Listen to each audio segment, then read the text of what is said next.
Hello everyone, welcome back to the channel. I'm Trix, of course, and we're going to be talking about a webtoon today called Elfen Warrior, which is written by Ace C. Stuart and Victor Rosas II.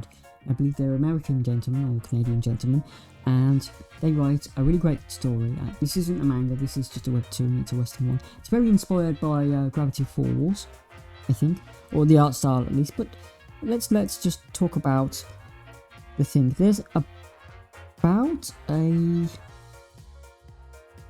now there is 231 strips, but some of those are hiatus ones and some of those are like fan art things or little side stories.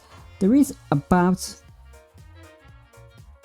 191 actual episodes in the webtoon. Now the webtoon is a play on kind of fantasy D&D type things, like for example there's a party.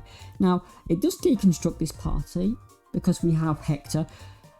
Now if you look up the Elfen Warrior and you get a wiki, it says he's a redeemed criminal. Now I would argue with that on a lot of respects, because there is no way he's redeemed at all. He's actually trying to drag his half-elf nephew into his life of crime because he believes that being a hero is, well, for suckers basically, and he doesn't want his nephew to be a wizard because Basiri, his nephew, the half-elf blonde-haired guy, is rather rubbish at magic.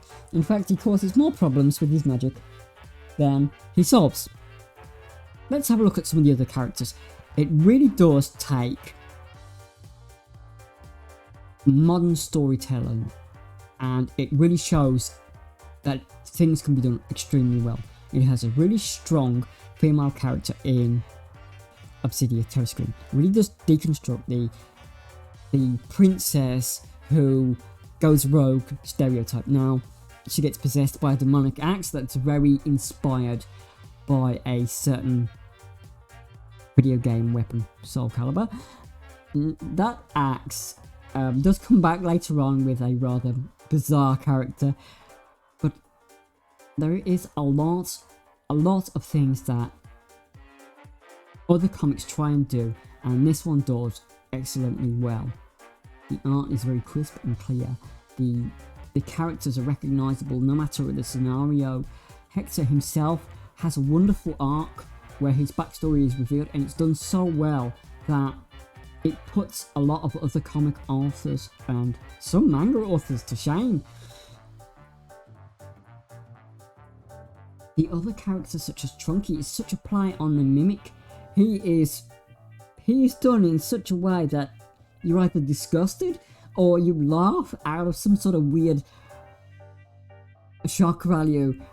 Now, there are a couple of other characters. There are lots and lots of characters in it, but the main characters that we're just going to look at. The last one I've saved, I think the best for last. This person, or this individual should I say, is probably the root of the party, and I am of course talking about Stump. Stump is... I don't want to spoil his backstory because he has a very poignant and almost tragic, yet you can understand why he does what he does and why he's become this thing. But man, Stump, the best laughs are from that character, and he's well, I don't even know if it's a him anymore, but Stump is just a great character. It just makes the manga. Oh, sorry, it just makes the webtoon himself. Now, the other characters and their arcs are fantastic, don't get me wrong. I would still really beyond if Stump was just a throwaway character in the beginning, but because he sticks with the party, even though he's selfish and even though he's got his own objectives, and each character has their own objectives, each character has their own goal, each character is individual and alive. It's not just that some are given token lip service. Even the antagonists that are brought into the story, such as the art run there on the flying balloon and the guy who wants to destroy an elven kingdom. Well, his backstory is done so well that you can't you can't not sympathize with him in some ways, even though he's a bad guy, even though that these other villains come and go, even though that there's a character stuck in like a hell dimension. You feel for him, and you feel for his sacrifices. There's one final character in it. So, last we come to Pugline, who is, I guess that you could call her a reluctant member of the party. When he joins to get her, I guess that's someone she gets, a boyfriend or something, basically, out of the hell dimension that he gets trapped in. Although I won't spoil what happens, her arc starts off with her being very antagonistic to Hector and Stomp and a few others, but as time goes on, she becomes more and more jaded, and it's wonderful to see a character not be two-dimensional, be an actual person, be, you know, forced to evolve with their surroundings. Now, I want to come back to Gilly, or Obsidia Terror Scream, for a moment. Gilly is, as I've said, she's a portrayal on the princess stereotype. However, none of them, Pugline, Gilly, Hector, Basiri, Stomp, or Trunky, all of them are... They could be heroes of their own story, and they in fact are heroes of their own arcs. This doesn't get boring with arcs that don't go anywhere. They each meaningfully impact the story. This isn't your battle shonen. This isn't your traditional type of Batman and Robin or Batman or Superman where you have the monster of the week. This is a poignant journey of people who are banded together and their adventures.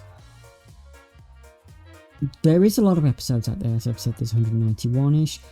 I'm going to put the link of the webtoon in the description. I would encourage everyone to go and have a look at it. Give it at least until they go into the dungeon where they meet the goblin in the dungeon and he shows them around. Give it until the end of that arc. If you don't like it by then, you know, of course, don't stick with it, because you've basically got the storyline, kind of, or the antics that they'll get up to. A lot of people are not going to like certain characters, and not because of any kind of